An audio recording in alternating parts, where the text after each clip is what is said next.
Friends and welcome to NS TV. मैं हूं आंचल मिस्कीन। और दोस्तों, जैसा कि आप हमें देख रहे हैं, हम यहां बैठे हैं एक खास मेहमान के साथ।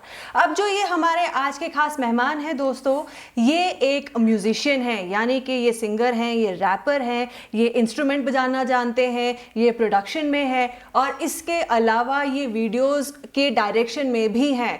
तो दोस्तों, आज जिन्हें हमने हमारे स्टूडियो में इनवाइट किया है, ये जनाब मल्टी टैलेंटेड हैं। तो अब इतने फील्ड्स में है, बहुत सा एक्सपीरियंस रहा होगा, एक जर्नी रही होगी, तो उसी को जानने की शुरुआत करते हैं। पर उससे पहले हम आपको बताएं कि जिस मेहमान को या जिस गेस्ट को हमने आज इनवाइट किया है, उनका नाम है ऋषभ रैनो। तो चलिए दोस्तों, हम हमारी कॉन्वर्सेशन की शुरुआत करते हैं और उन्हें सबसे पहले वेलकम करते हैं हमारे स्टूडियो में।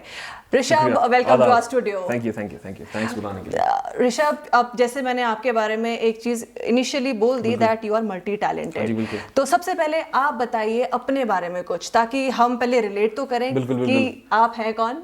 मेरा बेसिकली सारा सेक्टर मतलब इसी में म्यूजिक वगैरह में। मेरा नाम ऋषभ रैनो है और मैं एक लिरिसिस्ट हूँ। जैसा आपने कहा, वो सब कुछ चीजें मतलब कर लेता हूँ उस चीज में। काफी जर्नी लंबी रही, तो अभी ऊपर वाले के हिसाब से ठीक है। आपने शुरू कब किया था?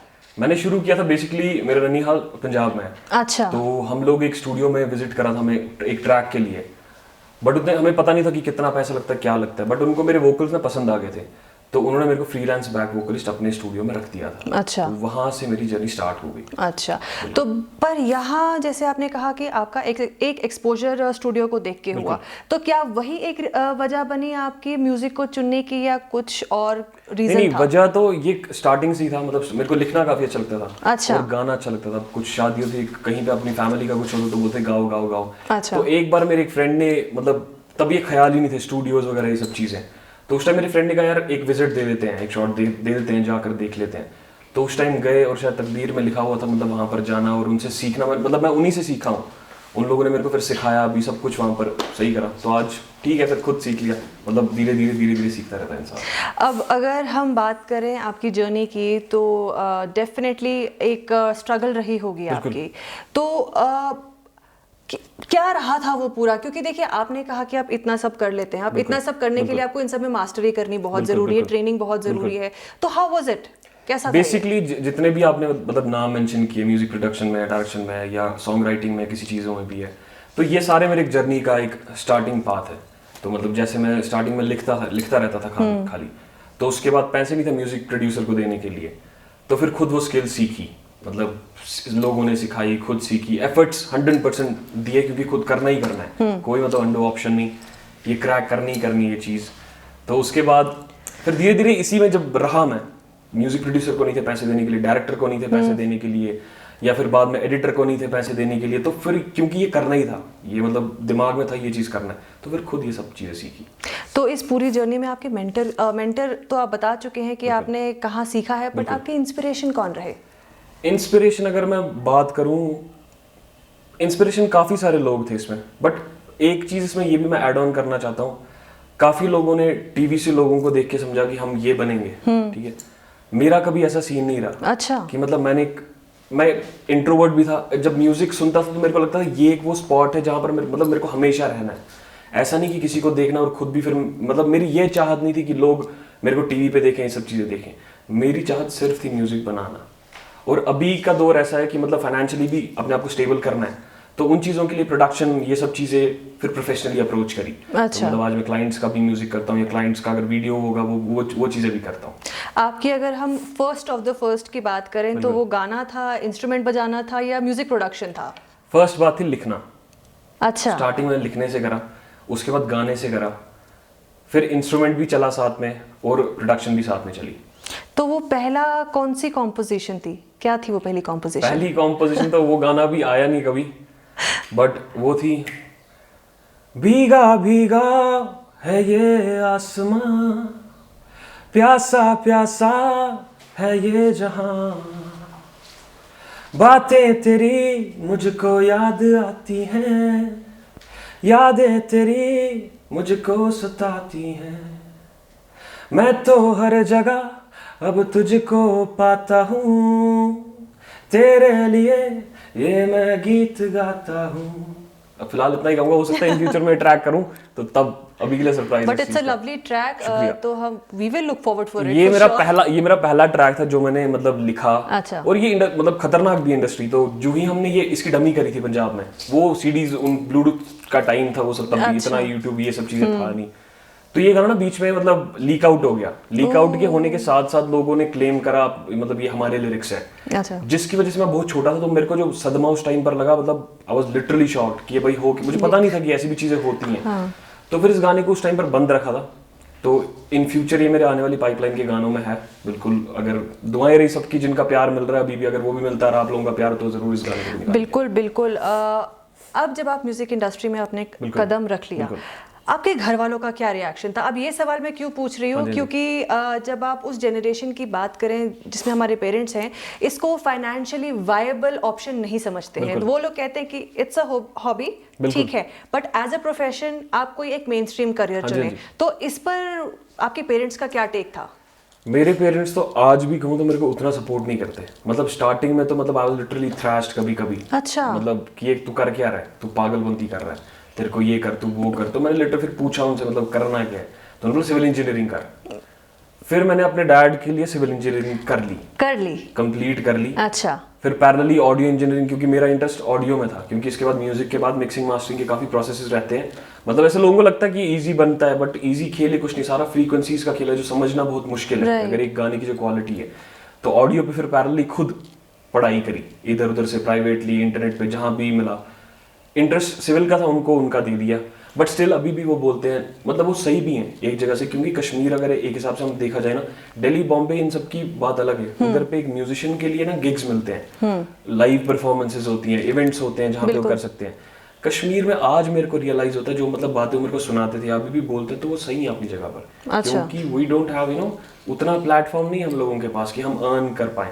तो एग्जैक्टली अब अगर ये एक जैसे आपने सिनेरियो सामने रखा, तो फाइनेंशियली पेरेंट्स आज भी बोलते होंगे कि तो उसका क्या स्टेटस है? Are you doing any other job? अभी मेरा ऐसा स्टेटस है कि मतलब अभी मैं ढूंढ रहा हूँ जॉब, इनटू जॉब, क्योंकि मैंने करा म्यूजिक वगैरह, मगर मेरे को ये लगता है कि फ्यूचर उस चीज में कश्मीर में नहीं है। क्योंकि अब ऐसा हो गया ना, देखो अब आपको YouTube पे बीट्स मिल रही हैं, हाँ। ठीक है, तो लोगों को टेंशन नहीं है म्यूजिक बनाने का। राइट। आजकल होम सेटअप्स आ गए हैं सबके पास, और कुछ 70% का क्या है, they don't want to approach, है ना, प्रोफेशनली नहीं अप्रोच करना चाहते हैं, ठीक है, बस ये वही ट्रैक बनाना है, इसको टीवी पर देख लिया और बस मुझे भी वही चीज करनी है। बट म्यूजिक किसी को नहीं बनाना। अच्छा। लोग फेमस होना चाहते हैं, म्यूजिशियंस नहीं बनना चाहते। ये इधर की मतलब कहावत है ओवरऑल जो चल रही है अभी भी। तो इस वजह से क्या हो गया, जो मार्केट डाउन हो चुका है, तो इस वजह से मैं भी अब जॉब्स देख रहा हूँ। मैं ही नहीं, जितने भी मतलब मेरे सर्कल के भी बंदे हैं वो भी जॉब्स देख रहे हैं। तो आप एक्सपेंसेस कैसे मैनेज करते हैं फिर इसमें? एक्सपेंसेस अभी हम मैनेज करते हैं, अगर कहीं पर कोई प्रोजेक्ट आ जाता है, मतलब म्यूजिकल प्रोजेक्ट, वो कर लेते हैं। किसी का मिक्स या मास्टर ट्रैक करना होता है वो कर लेते हैं, या हमारे पास वीडियोस के प्रोजेक्ट्स अगर कुछ होते हैं हम वो कर लेते हैं। क्योंकि हमारे पास एक मतलब टीम है जो मतलब ओवरऑल ही सब कुछ देखती है, लिरिक्स टू लेके डिस्ट्रीब्यूशन तक, एवरीथिंग। तो बीच बीच में आते हैं हमारे पास मतलब प्रोजेक्ट्स, तो ऊपर वाले का शुक्र है मैनेज कर लेते हैं। अब हम आते हैं आपके रीसेंट कोलैबोरेशन को लेकर, दैट इज अबाउट कहवा बीट्स। और अगर हमारे फ्रेंड्स ने वो यूट्यूब पे देखा होगा तो दे विल गेस कि ये कोक स्टूडियो के फॉर्मेट पे है, एंड इट्स अमेजिंग टू सी। आपका जो उसमें आया था एक एपिसोड में, that was amazing, that collaboration. तो ये आपके पास अपॉर्चुनिटी कैसे आई? ये मतलब मैंने तो कभी 3-4 साल पहले नहीं सोचा था कि मतलब ये प्लेटफॉर्म जो कहवा बीट्स ने इधर लाया है, मतलब बेसिकली कश्मीर ओरिजिनल्स ने ये लाया है ये प्लेटफॉर्म, तो मैंने कभी सोचा नहीं था ये होगा। तो ये एक सडन हुआ, उन लोगों ने अप्रोच करा कि हम लोग ऐसा ऐसा प्लान करें एंड वी नीड यू इस चीज़ में कि ये करो।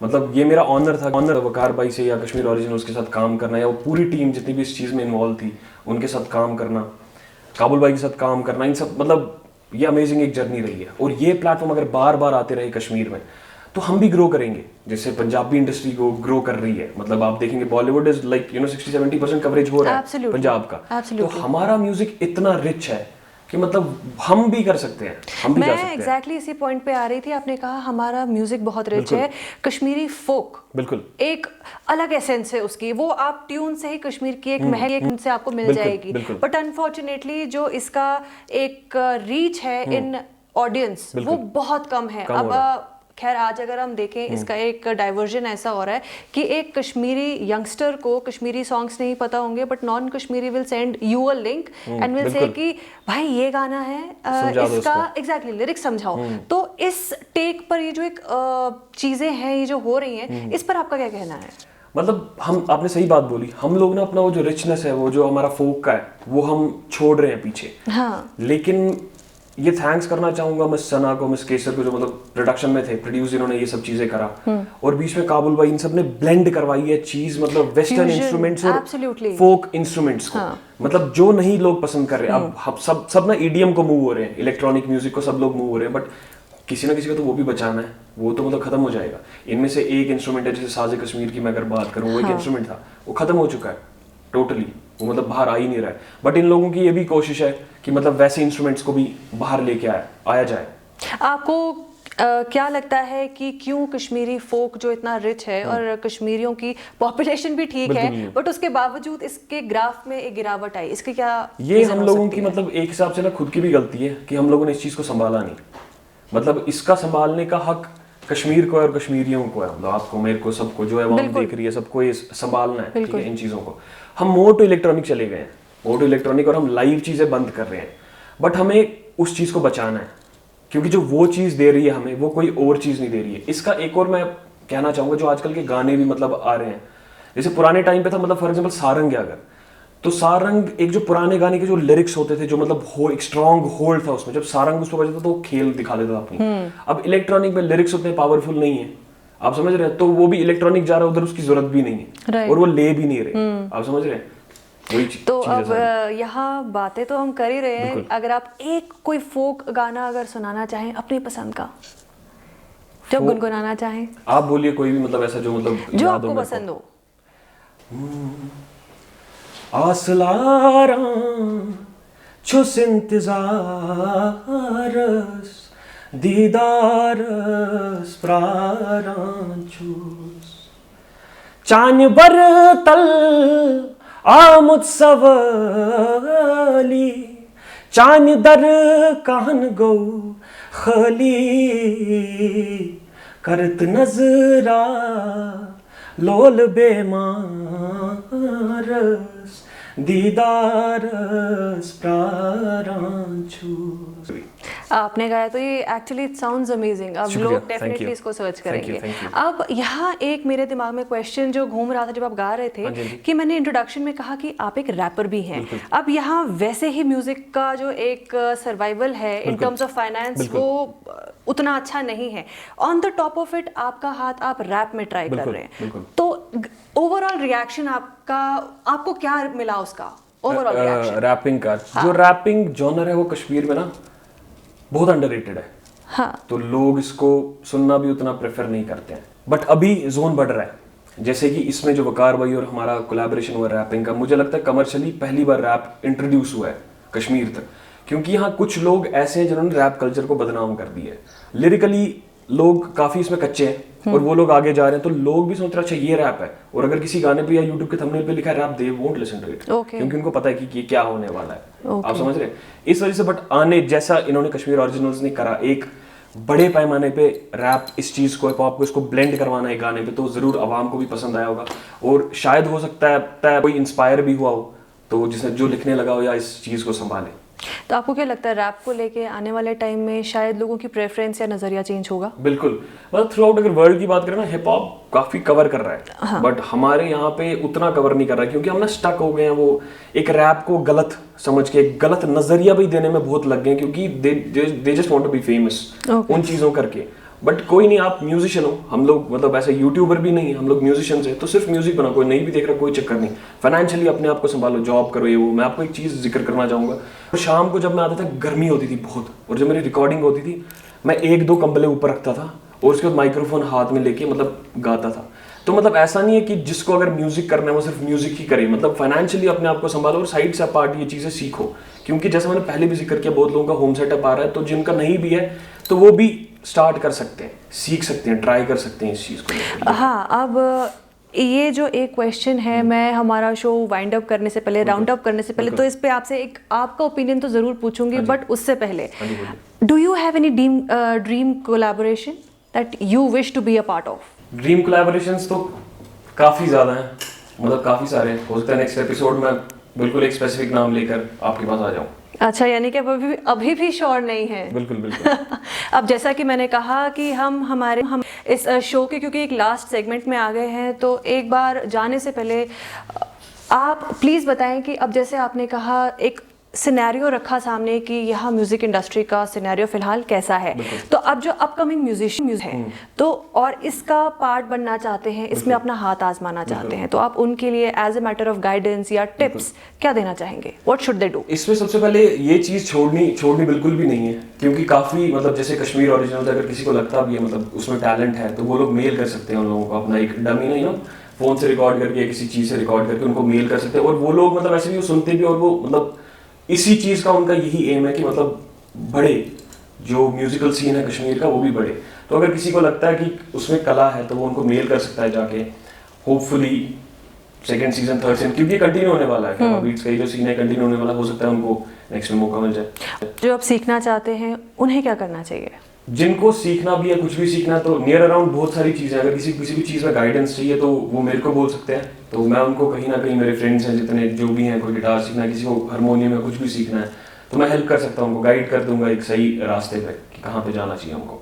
और अब जाने से पहले ऑन अब पार्टिंग नोट कोई एक गाना हो जाए जो आपका फेवरेट हो। तो गाना तो हो गया, मैं बेसिकली आपको एक रैप सुनाऊंगा जो वकार भाई के साथ में कोलैबोरेशन में करा है।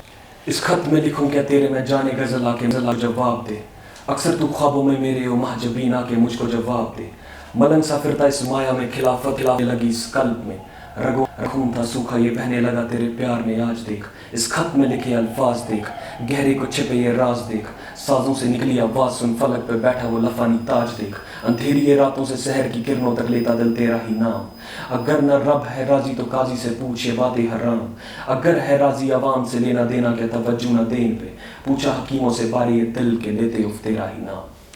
क्या बात है। अब इस ब्यूटीफुल से नोट पे हम जाने से पहले ऋषभ आपका बहुत बहुत शुक्रिया करना चाहेंगे कि आपने टाइम निकाल के, आप लोगों का भी शुक्रिया मेरे यहाँ बुलाने के। बिल्कुल, ये एक इक्वल अपॉर्चुनिटी है हमारे लिए भी और हमारे व्यूअर्स के लिए भी कि वो जाने की what all is happening in Kashmir different aspects में। थैंक यू सो मच, और उम्मीद है कि शायद कहीं ना कहीं हम भी इसमें सक्सेस पा सकें। तो इसी नोट के साथ दोस्तों हम आपसे अब विदा लेना चाहेंगे। हम फिर हाजिर होंगे आप सभी के सामने किसी और मेहमान के साथ, किसी और शख्सियत के साथ। तब तक के लिए stay tuned to QNS TV and bye bye.